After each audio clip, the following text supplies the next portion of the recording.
This is Things Police See, First-Hand Accounts, with your host, Steve Gould. Welcome to the podcast that interviews active and retired police officers about their most intense, bizarre, and sometimes humorous moments on the job. It is I, Old Gingerface. I'm here again, guys. Unfortunately, I'm still hosting the show, so you have to look at me or hear me. Thank you so much for being here. Really appreciate it. The Patreon is growing, which is fantastic. I decided to put a little bit more work into it, and now Patreon members get the episodes early, the videos early, they're ad-free, and you also get 2 bonus episodes a month of Cops in the News. And it's a good time. It's Cops in the News is super fun, and I just kind of thought to myself, why do I subscribed to a couple of podcasts, and why did I subscribe to them?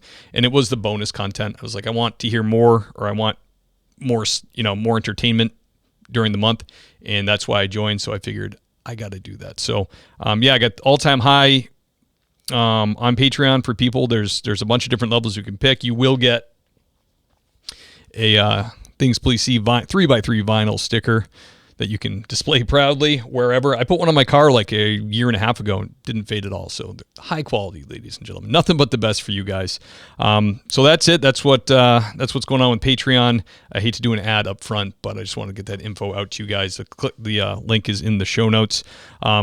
Today's guest, I'm super excited to have him. He's started as a copper, New Mexico and Arizona, for 10 years, respectively. He then went to the Department of Homeland Security, where he did 10 years, and then ended his career as a postal inspector.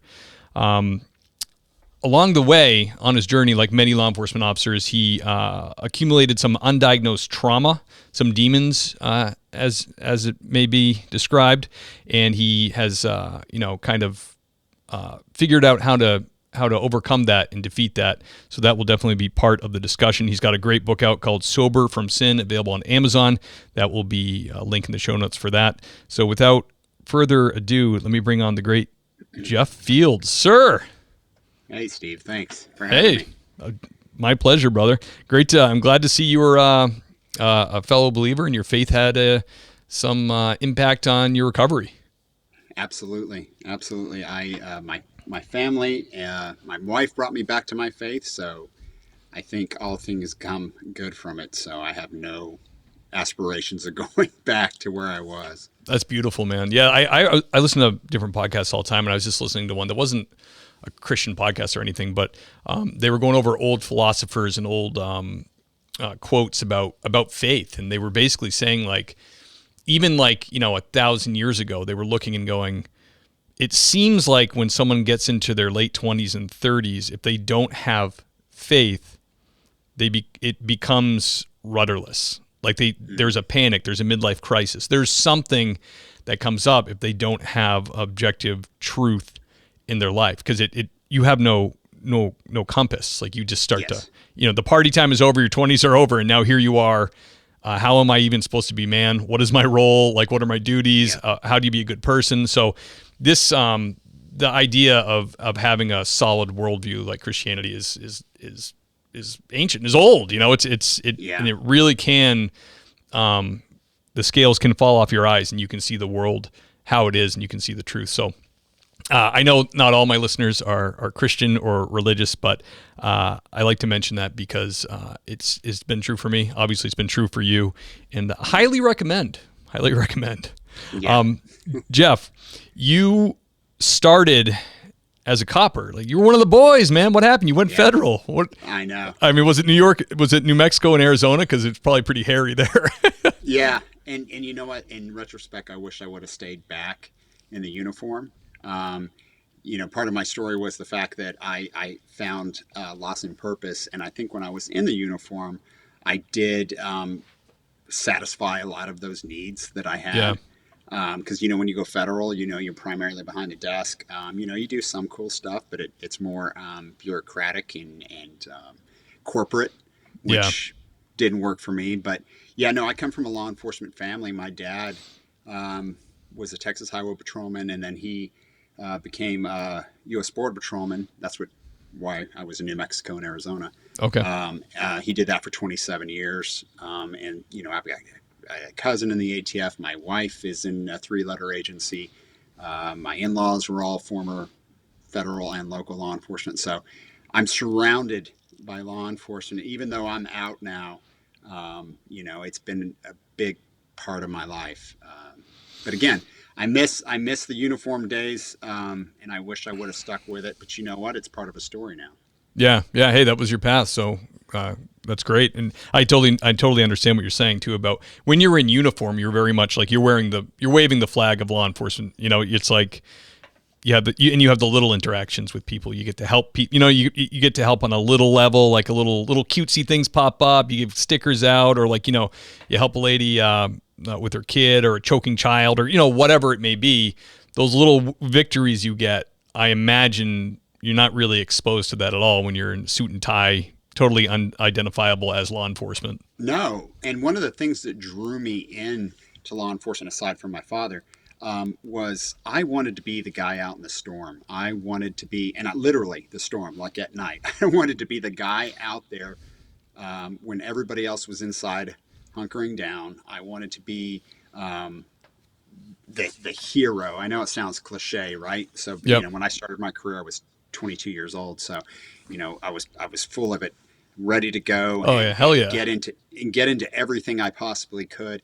And matter of fact, my first agency was, and they don't do this a lot anymore, if at all. My first agency was a DPS, so we were cross-trained as firefighters, which is wow.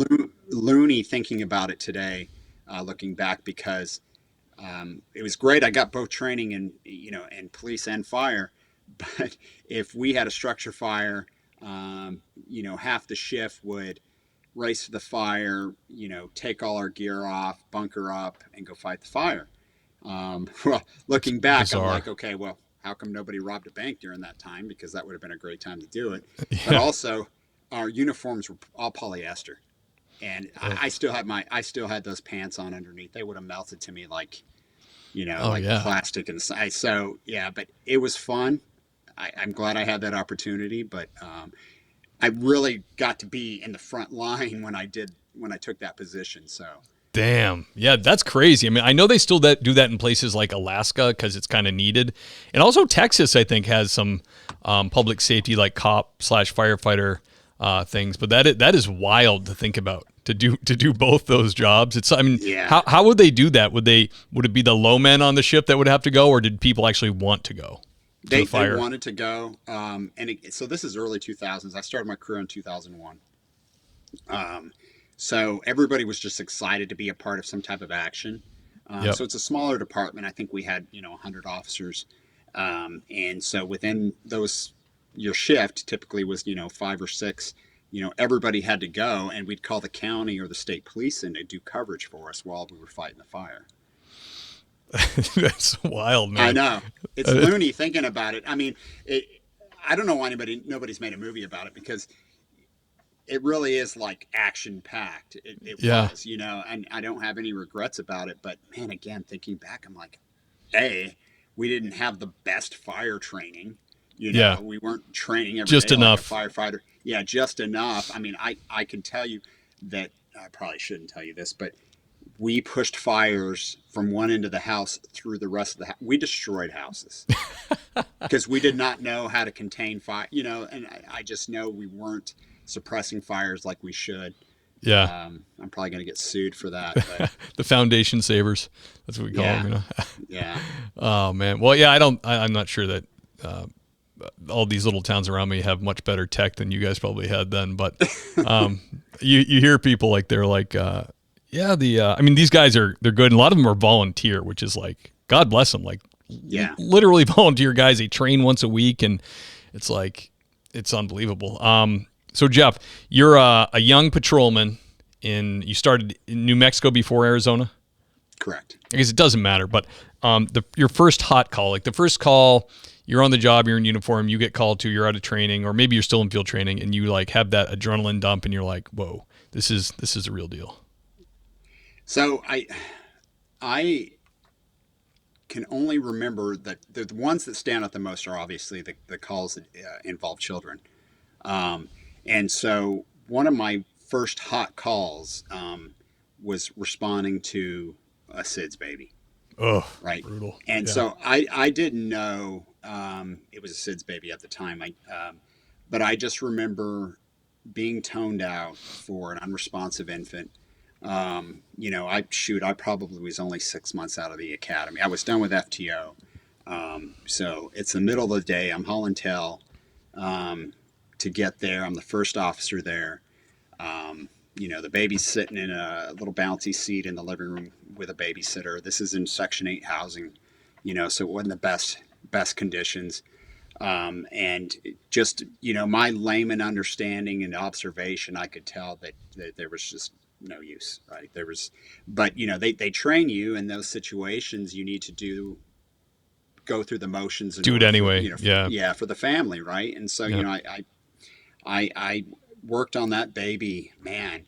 It must have been probably 5 minutes before EMS got there. And being a smaller community, the EMS trucks typically is an EMT and a paramedic. So they both jump in the back of the truck and try to work on actually, I had it wrong. I jumped in the back of the truck with them. They wanted me to continue to do compression. So I remember, my sister was an ER nurse at the time.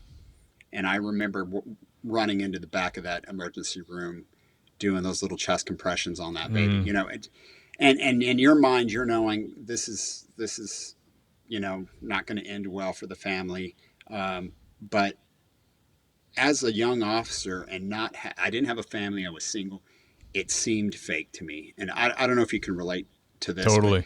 A lot of the children calls that I responded, I'm a dad now. I could never absolutely do it. Never. But back then, it just seemed like it was a doll.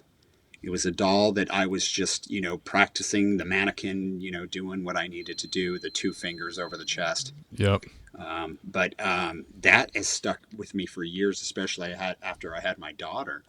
Because I would expect the same type of reaction from an officer coming to our house. God forbid anything ever happened.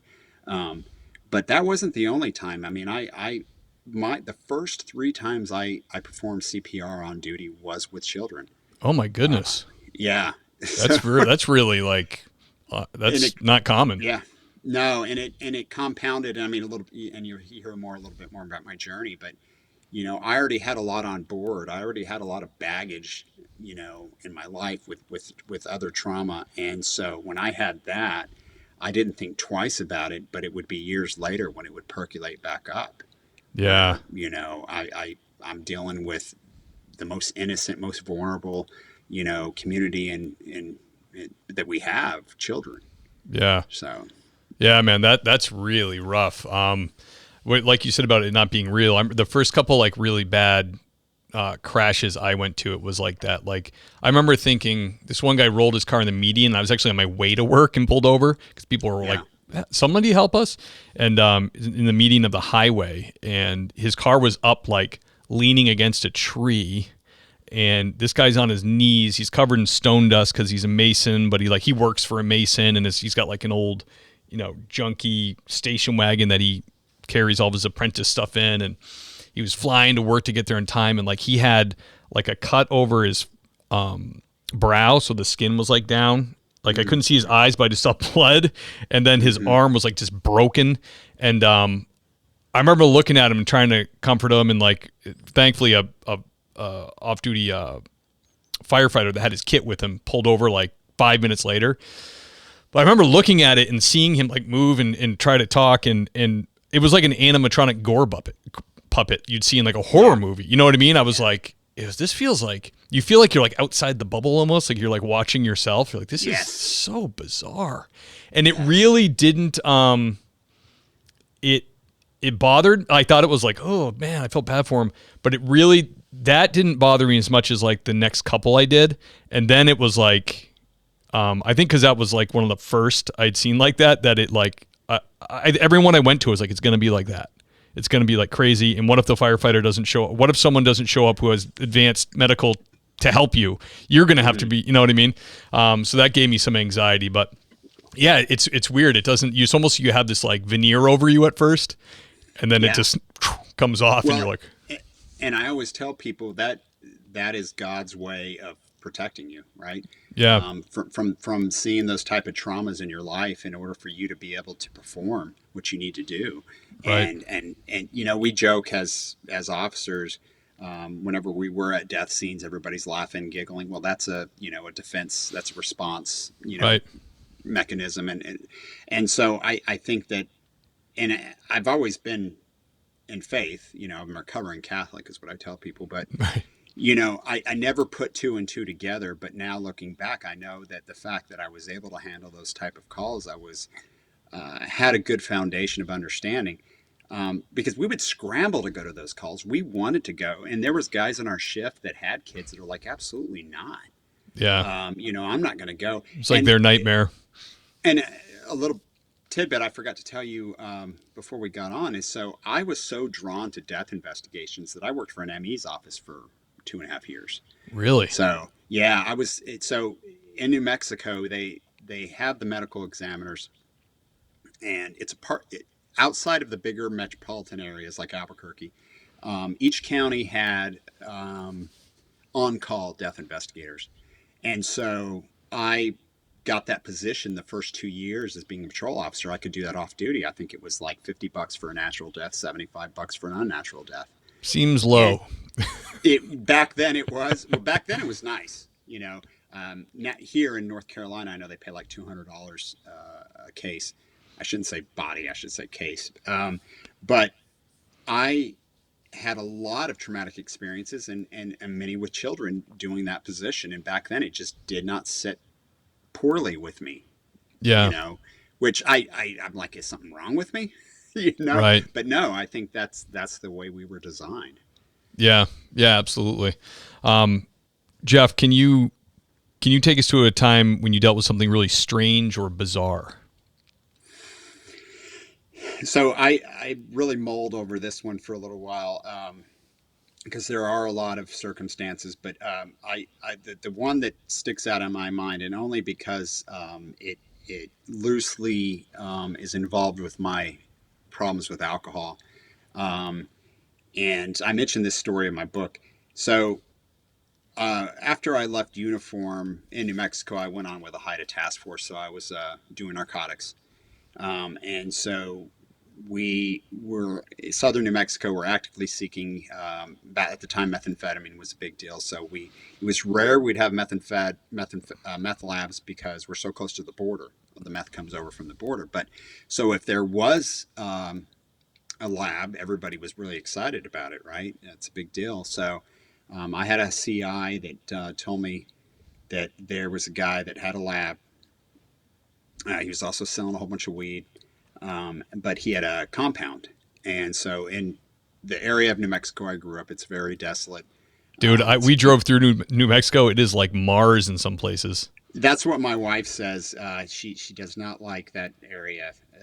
I miss it. I miss the desert. I miss the horizons. I miss being able to see the stars. Yeah. But yeah, it's not a great place to spend a lot of time.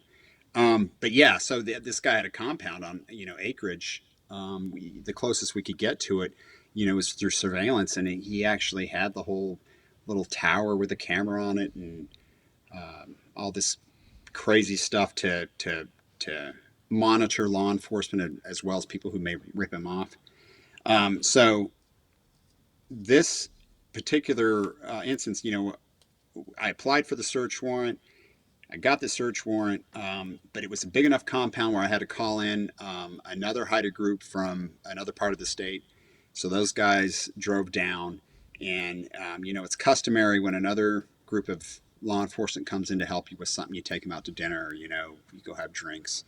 And this is part of the bad issues that, we drank all night. Yeah. And we had to get up at 6 a.m. to go to rattle a door, right? So Cops love to drink, brother. I know, and unfortunately, it's the culture, but it may be the stress. Who knows? Right. But I know it had an effect on my performance the next day because when we pulled up, we're all lining up to make entry into the house. I had an AR-15. I'm plain clothes, so I'm wearing an outer carrier vest and carrying a new thing called a taser because not everybody was carrying them in that area at the time. And Let's so try this bad boy out. Yeah, I had the taser on the front of my vest, which I had never carried before.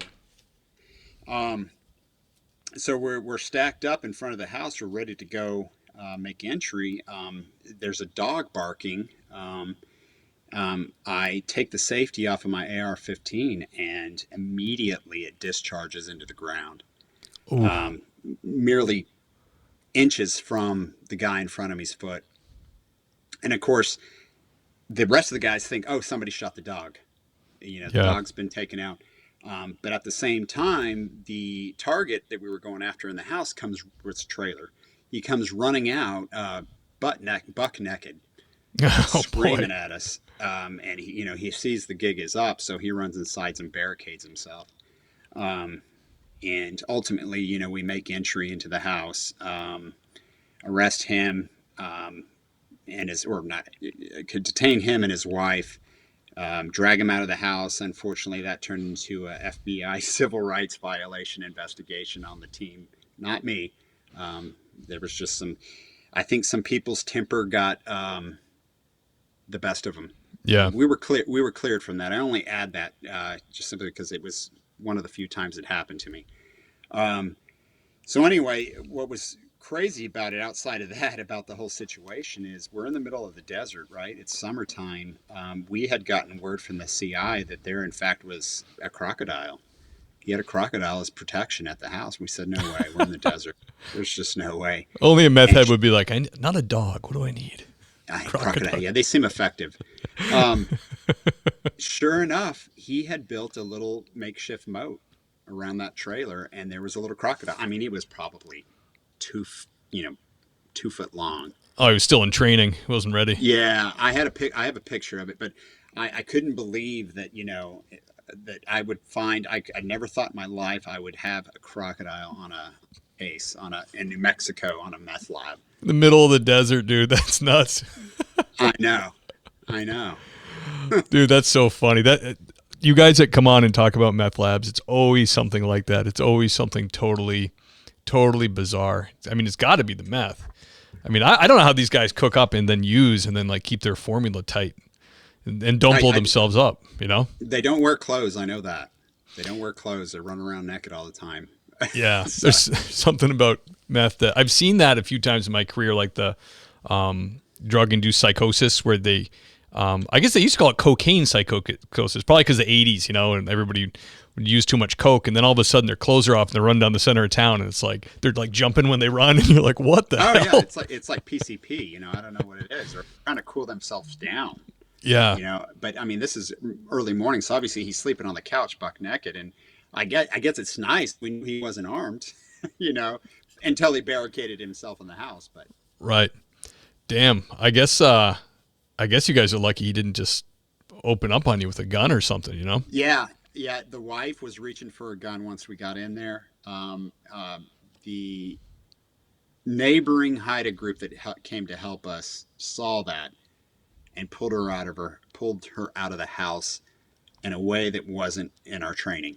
And that's what sparked by the hair. Rights. Yes.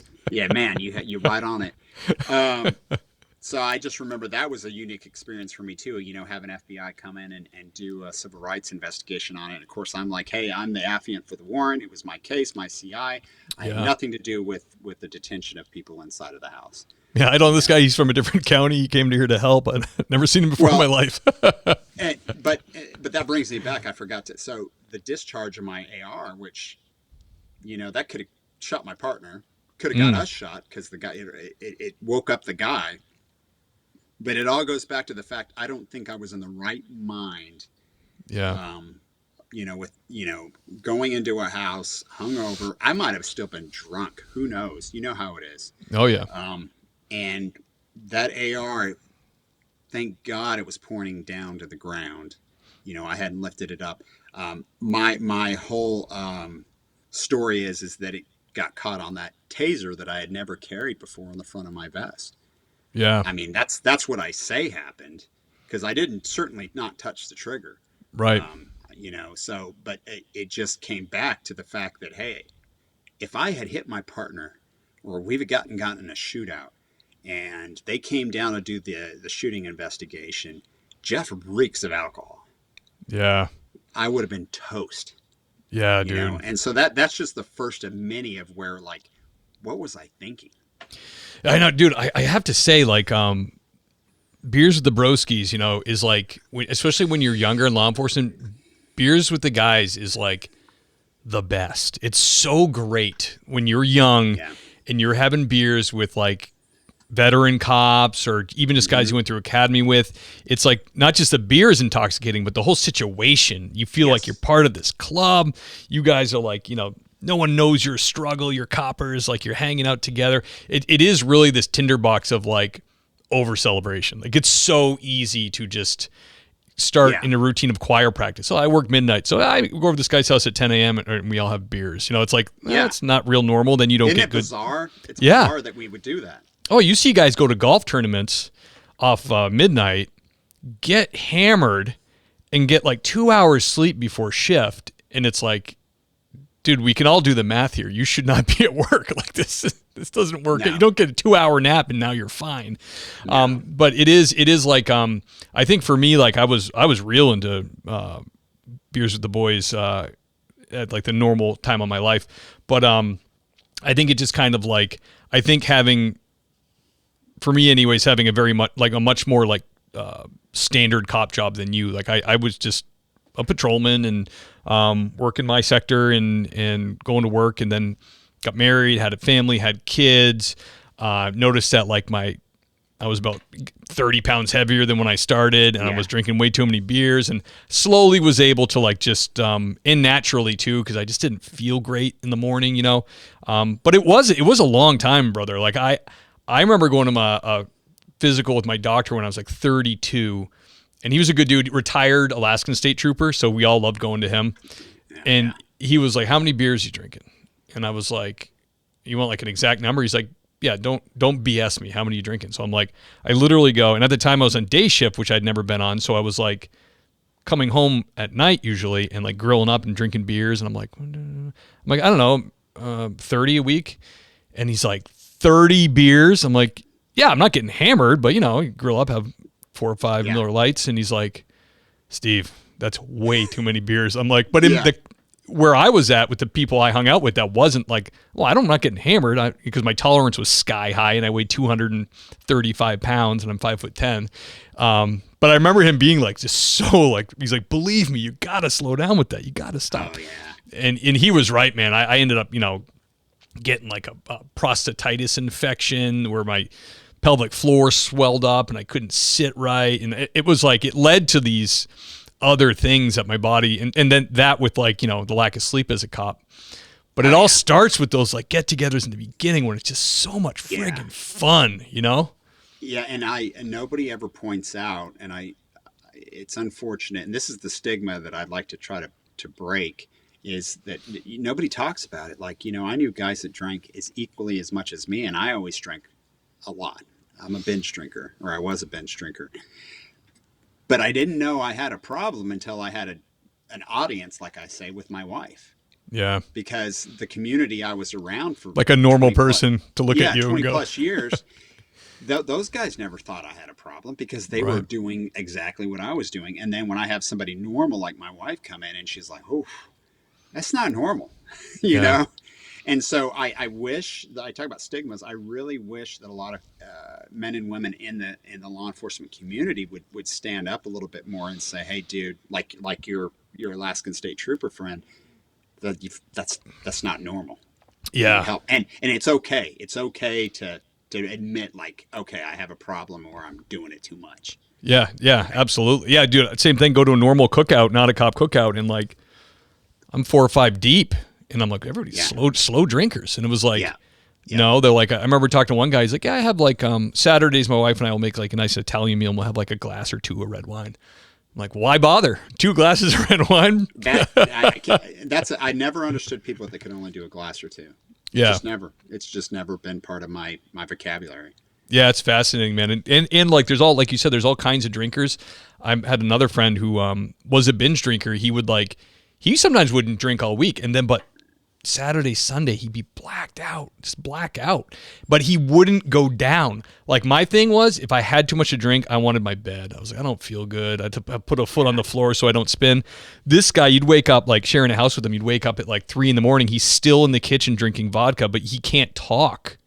He's awake, but he's just like, he starts like a zombie, and you're like, dude, you need to go to, and you're like, oh, I'm going to lock my bedroom door, dude. What the hell? I know.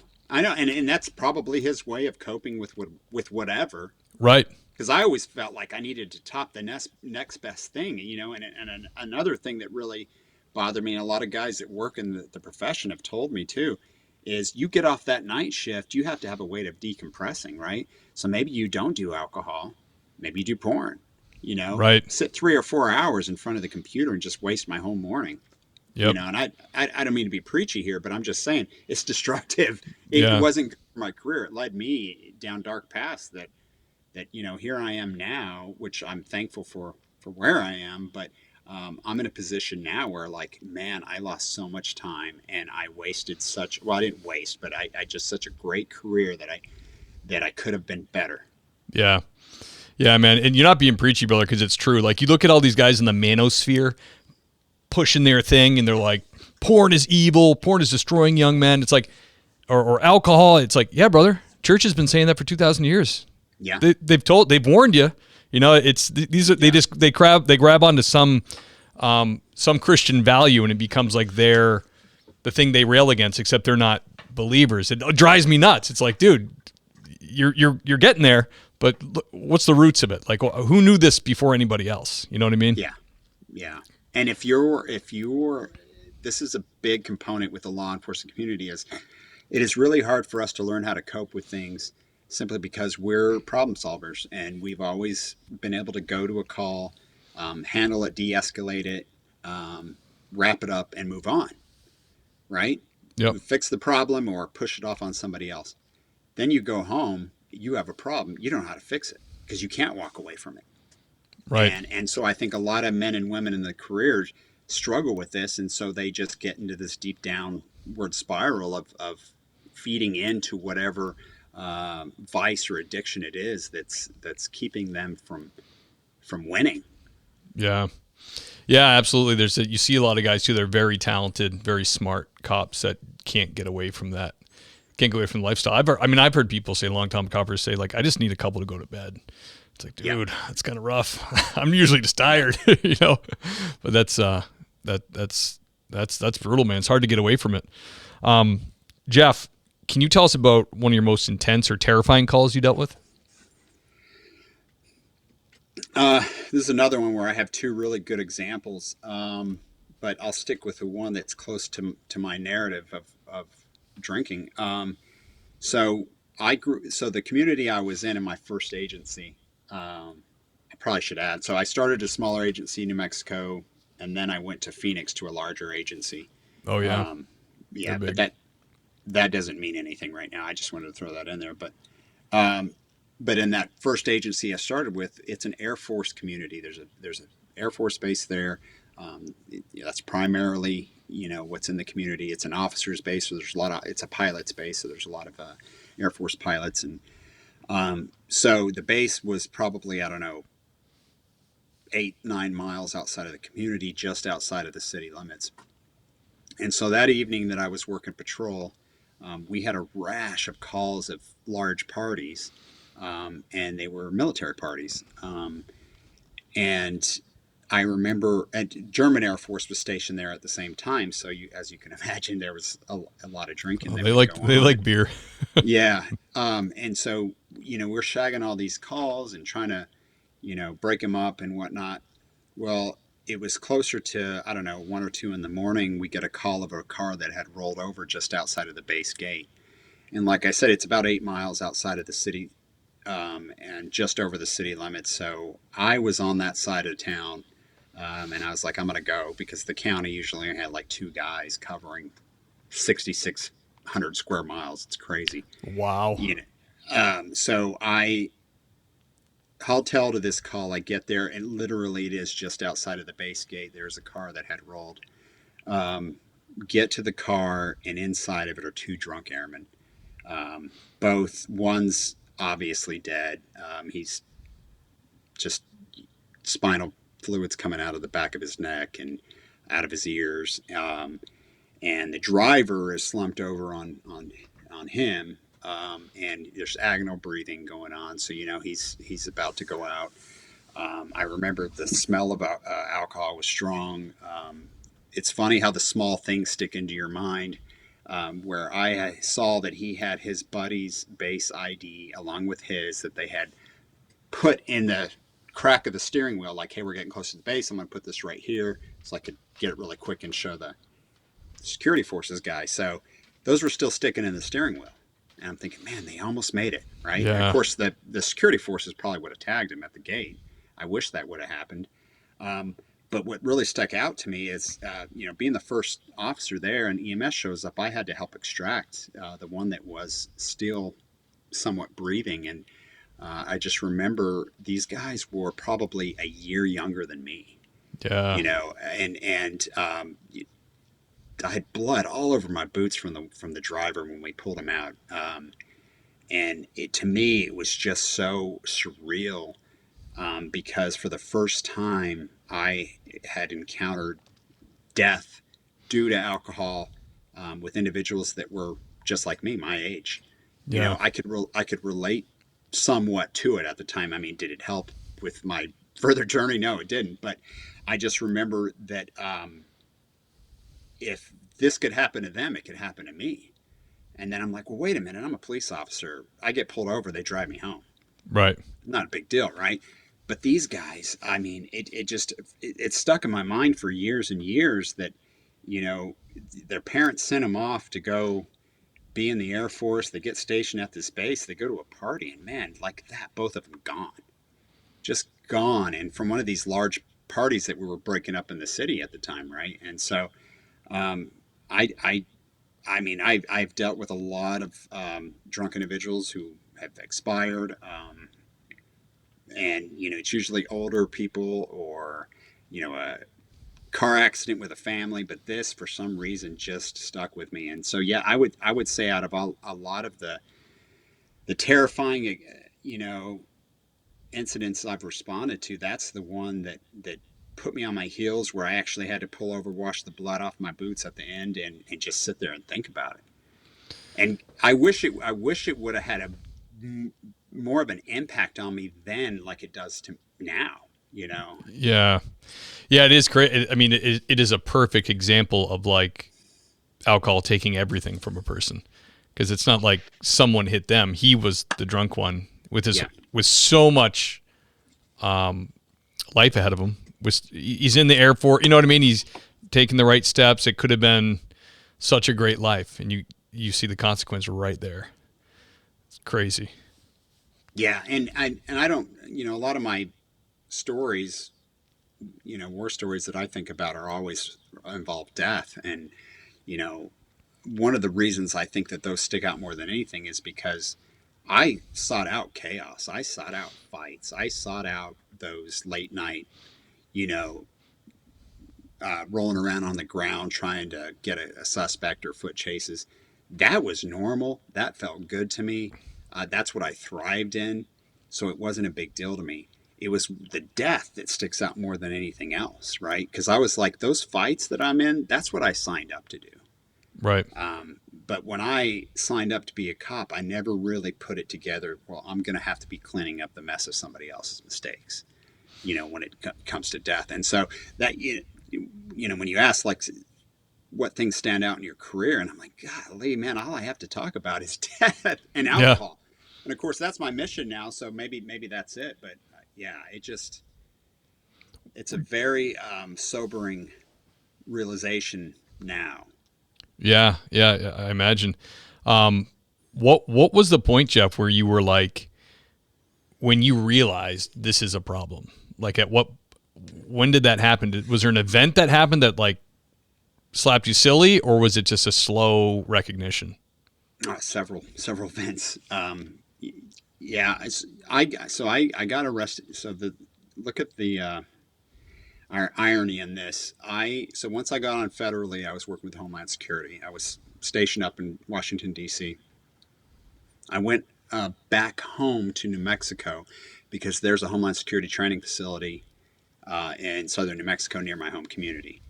And I was like, I will absolutely go to that because it's an hour from my home and I can go back home and see all my old buddies. Right. In that event, I went and I got arrested for DUI by the department where I started. And so, and of course it had been years and years. So it's all new officers. It's a whole bunch of guys that didn't know me, so there was no help in that, which I'm glad there wasn't because it had to happen. But you would think that would be that would be the point of turning over. It wasn't. I mean, there would be numerous incidents after that. It wasn't until in the last 3 or 4 years of my career where it got to the point where my family was detached from me. My daughter's starting to understand what's going on, and I was on the verge of losing everything. I'd been to rehab twice. That's a fun thing to go through with an agency. But I both imagine. times, both times were with federal agencies, and I think that the disconnect with understanding that a person that's struggling is a whole lot larger than it is on a smaller agency or a police agency. I think they stick together a little bit better. But it was in those last 3 or 4 years of leaving, I started to realize I didn't love my job anymore. I wasn't useful to my job. I wasn't useful to myself, and I certainly wasn't useful to my family. There was some divine intervention there with God, some things that just popped up that I had never paid attention to. So I started listening, and that's when I said to myself, you know what? It's either my career or getting sober. And so I picked I want to get sober. I was going to lose my wife and my daughter, and they're going to be with me all the way till the end. Yeah. My career's not. Everybody's going to forget about me once you retire. I also should add that I've had 2 neck surgeries during my career. I got a nice plate in my neck. It has nothing to do with anything other than the fact I was born that way. So it was getting painful for me to do my job. It's getting painful to hold rifles up for a long time. And also if I were to get in a fight with a suspect and they were putting me in a headlock, I probably wouldn't be able to defend myself. So that just helped me make the decision to leave. And so it happened at the same time, leaving my career and getting sober. 2 of the best decisions for Jeff ever. Yeah, absolutely. So it sounds like a no-brainer. You made the right choice. Absolutely. Yeah. And you got to do all the fun stuff early on, and here we are talking. You're still here. You know what I mean? Yeah. And my career, like I said, divine. I got to do nearly everything that I wanted to do as in a law enforcement career in uniform early on. I went federal thinking that was the pinnacle of the law enforcement career, which it's not. I learned quickly, I should have stayed in uniform. But I was like, okay, I got to put all those notches in my belt. But now I'm like, for what? For what? Right. I mean, one day I'll tell my daughter stories and maybe she'll appreciate them. But to her, having a hero as a dad is more important than a dad who's a hero at his job. Yeah. Well, it's good for things police see, so I appreciate it. Yeah. But I mean, that's the stinging irony of wisdom. You don't have it when you're young. You get it now, and then you go, oh, damn. No, yeah, and yeah. I mean, I'm fortunate that I am alive, and I'm fortunate that I didn't kill anybody, right? Yeah. I mean, we're not immune, even in our position or behind the badge. That's for sure. And I think that the newer breed of officers that are going in are not as equipped, and this is just my personal opinion, not as equipped with dealing with the traumas of the job. And I pray that they are starting to educate them more, because if you go into the career with traumas existing already, like I did, my story goes all the way back to childhood trauma. I wanted to be a helper. That's why I went into law enforcement, following my dad. And so I didn't have coping mechanisms for that. So what am I going to do when I start compounding it with a whole bunch of things like the airman in the car or the babies that I did CPR on, Sure. stuff like my first sergeant killed himself. I didn't think it, like you said, when you're young, you're like, it's just part of the job, got to move on, Right. but when you get in your 40s like me, I'm like, man, I messed up. Yeah. That's why the Army recruits 18-year-olds, my man, because they're not thinking about it. Yeah. Charge. If it's a bunch of 35-year-olds, they'd be like, wait a minute. We could be killed here. Sense. Right. This plan there's something off about this plan. Yeah. Let's talk about this for 4 to 6 weeks. Yeah, man, that's incredible. Thank the Lord it was a path. I mean, that was your path. That's what was supposed to happen. And here you are, and you're here to share your journey with people, which is super important. When let me ask you this. When you became a Fed, say for Homeland Security, do you remember any one thing that you got to do that you were like, this is super cool federal agent stuff? Like, this is stuff that like is, I'm sure it wasn't all the time, but you're like, this is pretty cool. Oh yeah. Yeah. I mean, I know I talk about it in my book. I got in a pursuit with another federal agent. We're pursuing that federal agent so I worked for a component with Homeland Security that did basically in criminal internal affairs for all of Homeland Security. Oh, interesting. So Homeland Security has 27 components: Secret Service, Coast Guard, Border Patrol. Just right. It's a behemoth.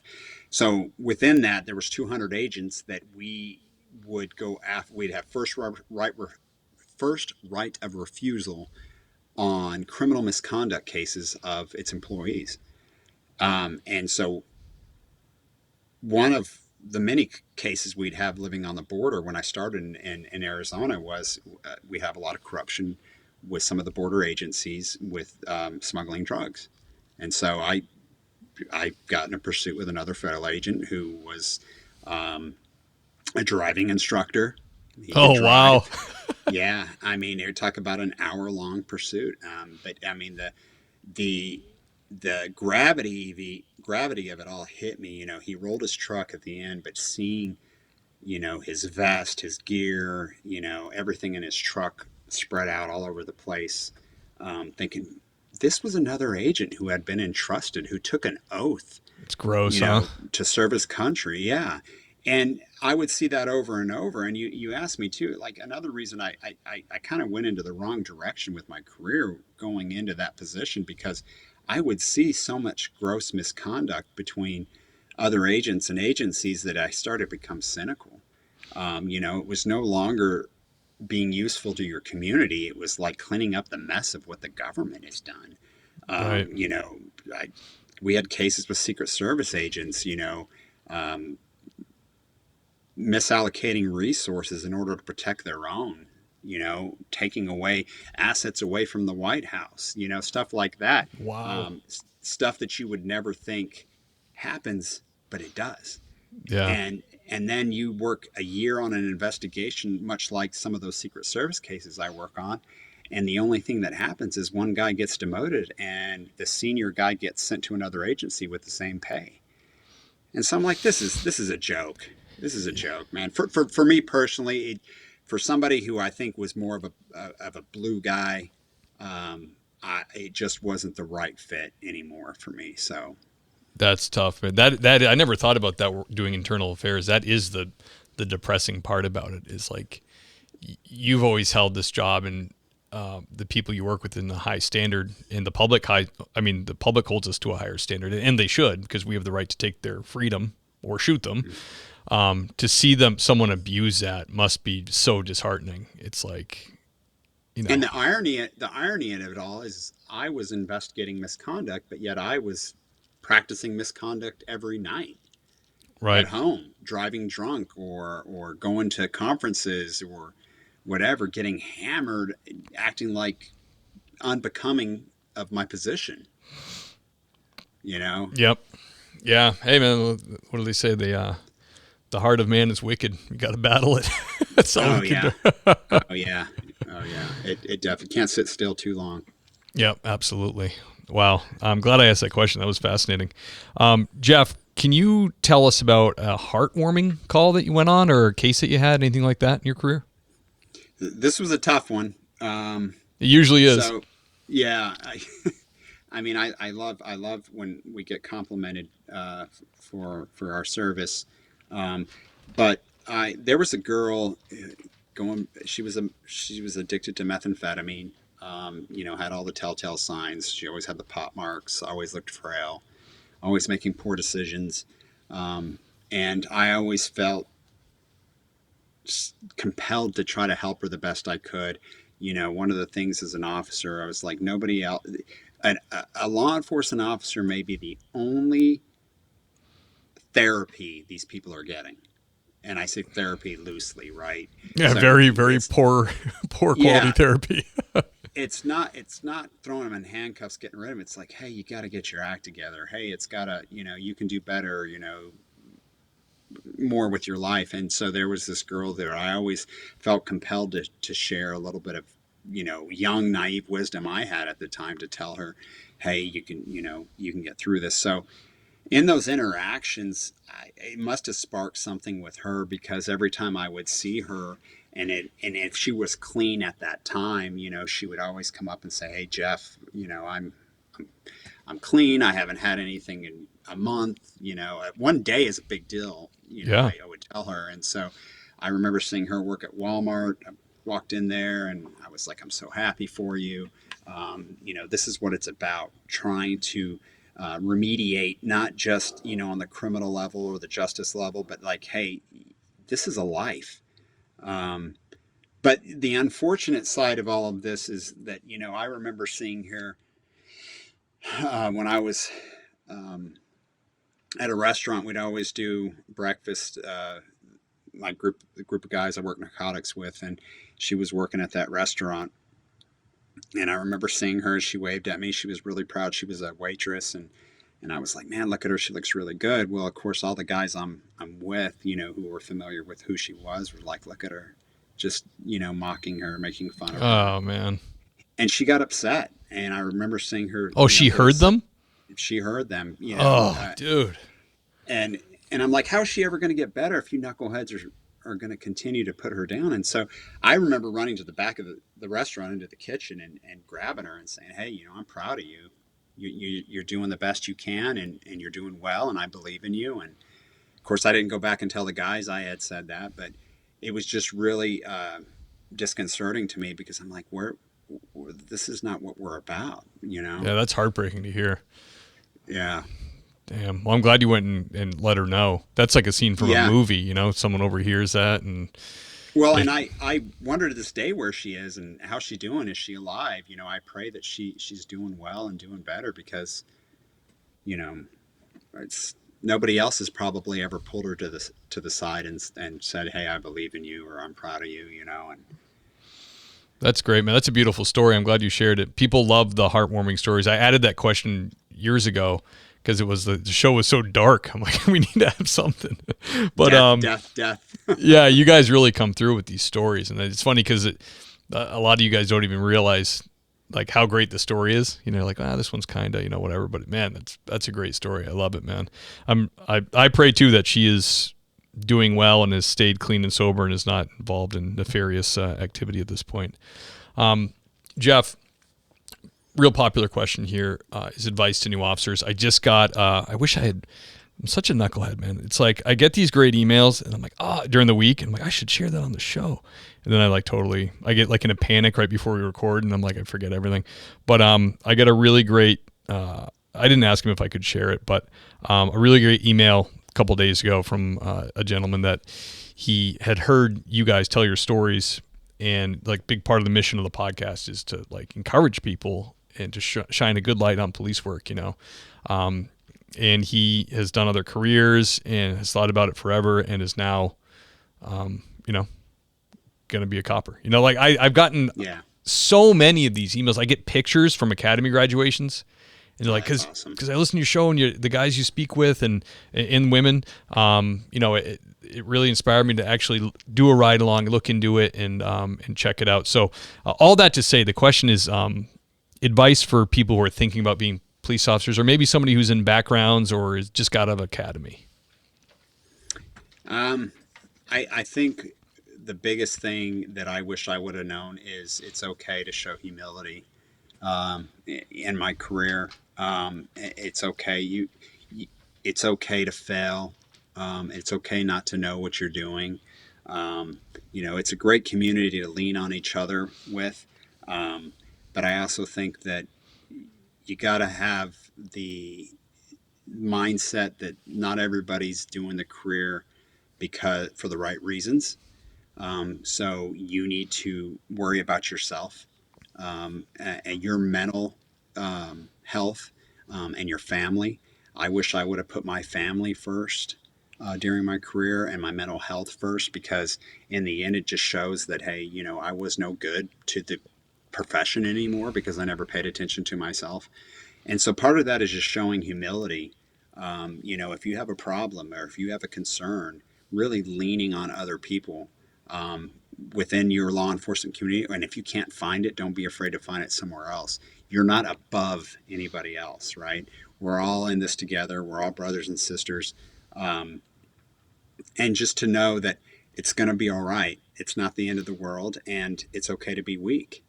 And I wish I had talked more about faith during my career with some of my partners, because when I left my career and I wrote this book and I pushed it out and I sent it to everybody that I had worked with previously, I could not believe how many guys wrote back and said, I never knew you were a brother in Christ.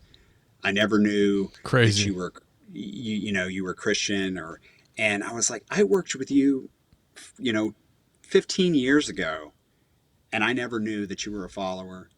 And I wish I would have known, because it could have made a world of difference. I mean, Yeah. my behavior may have not changed, or maybe it would have. I don't know. Maybe we would have, realized that, hey, we're fallible, fallible people, and that we need to be better at being better people in our career. And I have backup. My buddy right here agrees with me. I'm not trying to follow the crowd of, like you said, drinking with all my buddies, because that's what I want to do, and that's what's part of the culture. So I just, in short, pay attention to yourself and know who you're working with. Excellent. Yeah. Great advice. Jeff, let's talk about the book, man. So very successful, long career, a bit of a roller coaster. I'm sure the book is filled with, I can tell just we're scratching the surface here of your successes and your, fumbles and how you kind of came out of it. What made you want to actually write a book about it? Well, like I said, I for the longest time, I wasn't useful to myself or my family. And so I felt compelled that I needed to be useful to somebody else now. I prevailed over this addiction a day at a time, right? It's not like I won. I'm still fighting battles, but I really wanted to push that out there, that there is hope to people that are, in law enforcement, or you don't have to be in law enforcement. It could be any career, right? That's just what I knew. And you're not unique in your struggles. You're not. There's so many of us that struggle. Some we never know about until it's too late. So I felt that if I wrote my story, because we learn from hearing other people's story, right? Yeah. That's the way it works. And us as humans, we're meant to help other people. And I feel like if I shared my story, anybody, will get some type of idea or resolution from it, and then pay it forward, because that's what we're supposed to do. Absolutely. I love it, man. It's great. I love the cover too. I just noticed it when you were talking.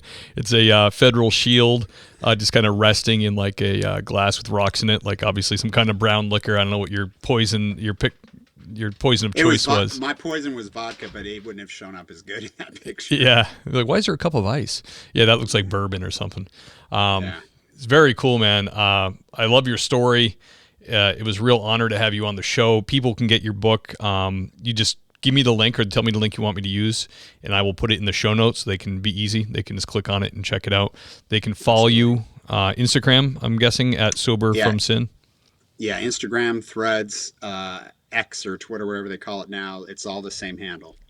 at Sober from Sin. And I'm real big on LinkedIn too. I'm trying to hit the workforce, so you can find me on there too. I share the same information on there. That's smart. Yeah, I was actually been told that I should be doing more on LinkedIn, but then I'm still active, so it's like, the agency I'm with now is great. Chief is great, likes the podcast, supports it on Patreon. But there are places that they think it's ridiculous and they hate the idea of a cop having a podcast. You know what I mean? Well, you know what? I think it's great what you're doing, and I love that you're still on. You have support with your agency because that's the way it's supposed to be. Right. Absolutely, 100%. So, yeah, I commend you, man. I really do. Thanks, brother. I appreciate it. Hey, man, through the podcast, I'm able to have people like you on and get your message out there, which is a good and righteous one. So I'm happy to do it. Like I said, Jeff, it was an honor to have you on the show. Link will be in the show notes. Follow Jeff on Instagram, Threads, LinkedIn. I'm going to do the show outro. I got to thank the Patreon sergeants. Can you hang on for just like 2 or 3 minutes? Yeah. All right. The great Jeff Fields, guys. Really fun and fascinating interview. So happy that he was willing to come on. This is the time of the show, like I spoke up at the top there, that we thank the Patreon sergeants. And also, I will say, there's also a Patreon captain now. So I made 2 other levels. There's patrolman, sergeant. That's the way it had always been. And then people were saying like, well, why not more levels? What if we want to give more generously or we have extra money? And I said, all right. So I made a lieutenant level for $25. I made a captain level for $100 just in case somebody wanted to do that, and somebody did. So who I'm talking about is a great Captain Jamin Jack, Adam McMahon, Adam Mihal, the great Andy Biggs, ladies and gentlemen, Ben Peters, Bentley Barnett, the great Brad Thompson, Dan Carlson at Burley Boars. Check him out, everybody. Chris June, Clark LaCup, the great Dave Ellman, Dennis Carrasquillo, ladies and gentlemen, Doug and Kelly Newman, love you guys, see you at church. Elliot Sykes, everybody, the great Gary Steiner, George Kariotis, thank you, sir. The great Greg Gadboy, J.A. family, keep on keeping on. Thank you. Jake Pinito, James Rose, the great Jason Labrie, everybody. Jason Lau, Jessica King, John Shoemaker, the great Justin King, Kyle Roberts, the great Lauren Stimson, the handsome Lane Campbell, Michael Roach from Roachbots, thank you, sir. Iceman from Motorcop Chronicles, check him out. Nancy Hammond, Paul Maloney, the great Richard Tolles, keep on trucking, brother. Sasha McNabb, Scott Minkler, the great Scott Young, Sean Clifford, Seth Wright, Sheriff Ronald Long, Tammy Walsh holding it down at dispatch, Tom Connell, Tony Fahey, William James Long, that's Deputy William James Long to you, Zach Haney, Zachary Pleat, and the great George Tessier. I'll see you at church, brother. Woo, guys, getting long, and I love that. So if you really, really love the show and you want to support it, you will get those bonus episodes. You'll get early episodes. There'll be ad-free episodes. You get the videos early, all that good stuff. But do not despair. The show will remain free. The interviews will remain public. Everybody can enjoy them in an effort to get these men and women of law enforcement story out so people can really gain a better appreciation for what it is they actually do. I love you guys, and I will see you next time.